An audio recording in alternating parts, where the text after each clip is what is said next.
Bonjour YouTube et bonjour chers internautes et bienvenue au Manga Café pour un nouvel épisode du Manga Café News, votre émission d'actualité préférée sur les mangas, les animés et la culture otaku. Et encore une fois, aujourd'hui, oui, on a un programme ultra croustifondant.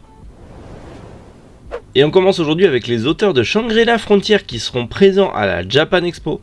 Vous aimez la géopolitique dans One Piece? Eh bien ça tombe bien puisqu'un livre qui parle de la géopolitique de One Piece arrive bientôt. Gintama, c'est fini et ça arrive en librairie. Le 5e arc de Re:Zero adapté en manga. La bande-annonce de la 5e saison de Bungo Stray Dog. On va continuer de parler animation avec pas mal de nouveaux animés qui arrivent. On va parler jeux vidéo, jeux mobiles puisque Blue Lock va avoir le droit à son jeu mobile et c'est prévu pour cette année. Et bien sûr comme d'habitude, les sorties manga du jour. Allez Manga Café News. Eh bien c'est maintenant.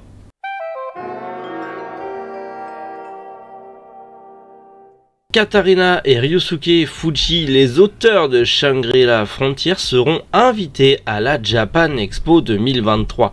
Ils seront présents, on n'a pas vraiment de programme pour l'instant, ça sera annoncé plus tard, mais les éditions Glénat ont confirmé leur présence à la Japan Expo de cette année. Si vous ne connaissez pas Shangri-La Frontier, déjà il y a bientôt l'animé qui arrive, et surtout c'est un manga fort sympathique qui est disponible chez Glénat, parlant de jeux vidéo et de MMORPG principalement, sorte d'isekai. Est-ce que c'est vraiment un isekai? Je ne sais pas.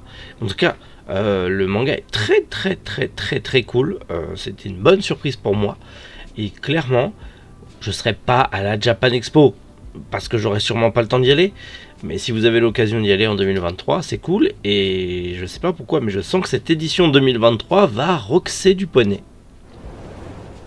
Les éditions de l'Opportun ont l'habitude de publier des bouquins qui parlent de philosophie dans les animés, comme pour l'Attaque des Titans ou Naruto.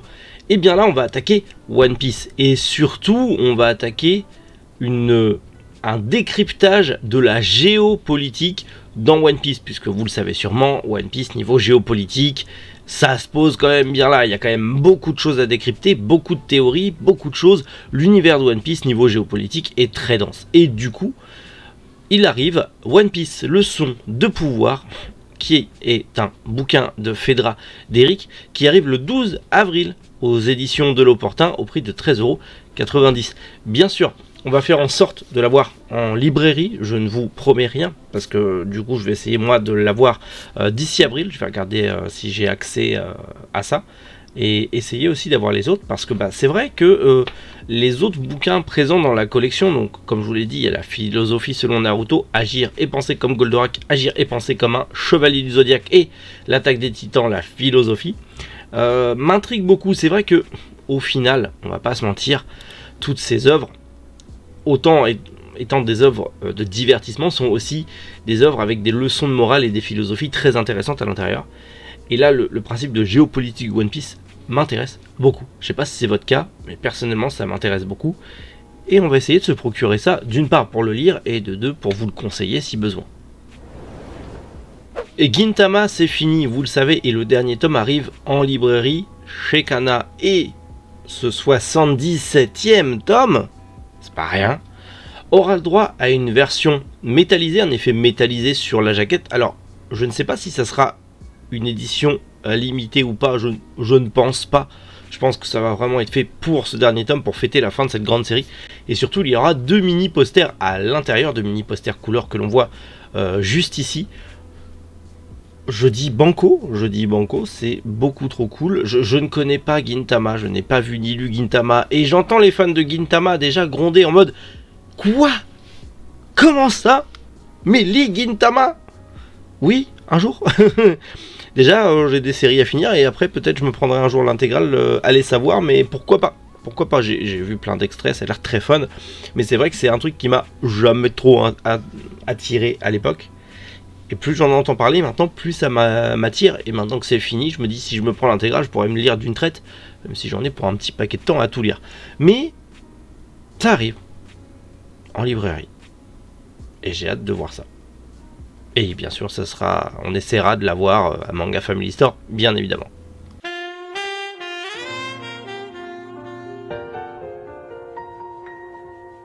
Le 5e arc de ReZero, qui pour l'instant n'était que en light novel, va être adapté en manga au Japon. Oui, il faut que ça passe par le Japon avant. C'est prévu cet été en prépublication du coup sur le Comics Walker, le site Comics Walker via le label Comics Alive Plus. Et après ça sera en tome relié bien évidemment. Bon, nous déjà on a les 3 premiers arcs chez Ototo. Déjà attendre le 4e. Et ensuite ce 5e qui sera du coup adapté très prochainement. À voir. Ototo, d'ailleurs si vous passez par là, ce qui m'étonnerait, mais j'attends ma livraison de ReZero et tout ça. C'est un peu compliqué Ototo d'avoir les trucs en passant par leur diffuseur, c'est une tannée. Et des abonnés m'en ont commandé et je galère. Voilà. Mais le 5e arc va être adapté en manga au Japon. Et quand ça arrivera en France, j'en parlerai avec grand plaisir.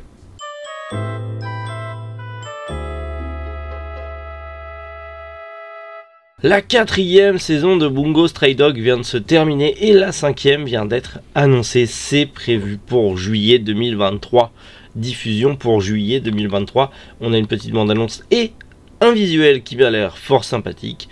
Si vous venez de terminer la saison 4 ou si vous n'avez pas encore lu, vous avez vu les 4 saisons de Bungo Stray Dog. Je vous invite à faire puisque la 5e saison arrive. Et moi, je vais aller mater ça parce que ça a l'air stylé. Je connais pas. Faut que j'aille voir ça. Vite. On va reparler un petit peu de l'Anime Expo parce qu'il y a eu tellement d'annonces et je suis sûr que j'en ai oublié certaines d'ailleurs dans cette revue tellement il y a eu de trucs. Et je m'en excuse par avance. Mais du coup, on a du coup un petit récapitulatif de ce qui va arriver, en tout cas des suites d'animés qui sont prévues pour cette année, notamment la suite de la saison 2 de The Misfit Demon King Academy qui était en pause et qui reviendra du coup en juillet. On a aussi la saison 2 de Girlfriend qui devrait potentiellement bientôt arriver et possiblement simulcast sur Crunchyroll. On aura du coup Orimiya Peace qui est en gros une série d'animation qui va regrouper tout ce qui n'a pas été mis dans la saison 1 en comparaison avec le manga. C'est une sorte de bonus à la saison 1 et ça devrait arriver en juillet.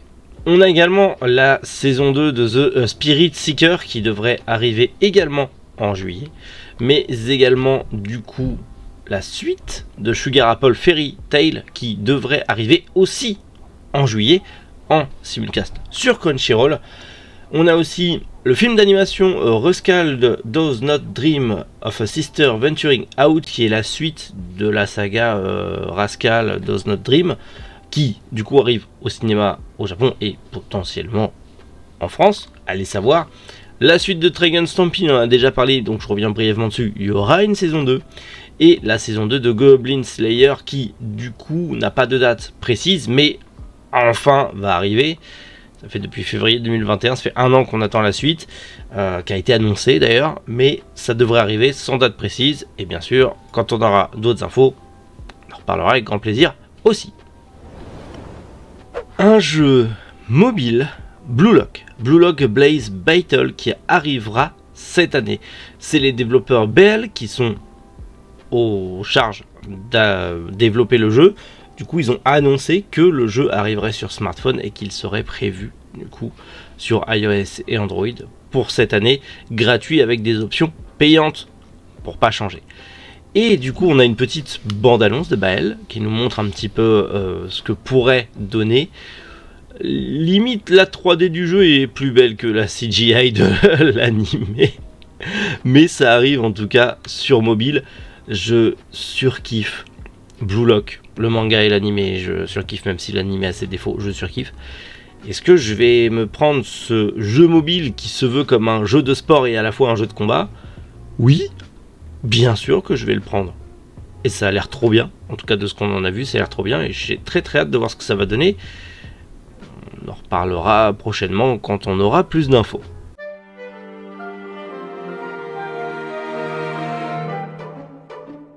Allez, on passe aux sorties manga du jour et on commence aux éditions Komiku avec le 6e tome de A Safe New World, le 2e tome Le Souffle des légendes et le tome 1 et 2 des Trésors d'Izumi.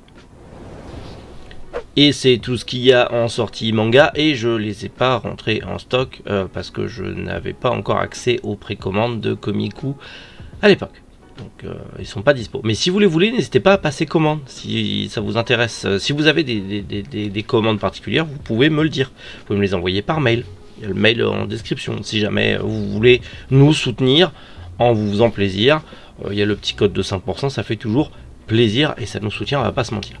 Bref, dans tous les cas, on va arrêter de faire la pub et je vous dis à demain. S'il y a des achats manga ou des news qui vous ont plu, pareil, on en parle en commentaire parce que j'adore papoter avec vous. Bien sûr, ça fait toujours plaisir de partager la passion avec vous. Et sinon, je vous dis à demain. Prenez soin de vous et passez une excellente journée. C'est le principal. C'était Méric. Boujou, les internautes.